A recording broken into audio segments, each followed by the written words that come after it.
unafanya nini sasa ili biashara itengeneze pesa? Biashara nyingi zina mtego huu mmoja. Unakuta biashara ina mali, stock manake haiuziki.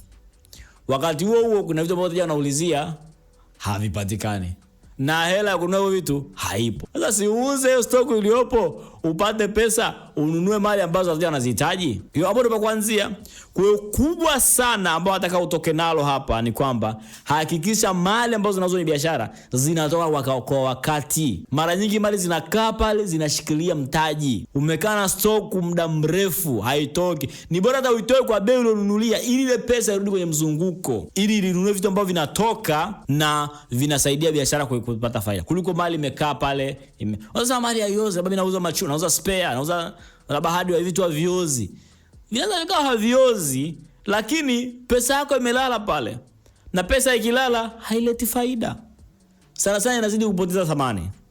Kwa hiyo kama mfanya biashara, jitahidi sana uelewe mzunguko wako wa mali ukoje. Usikubali mali ikae pale muda mrefu bila ya kutoka.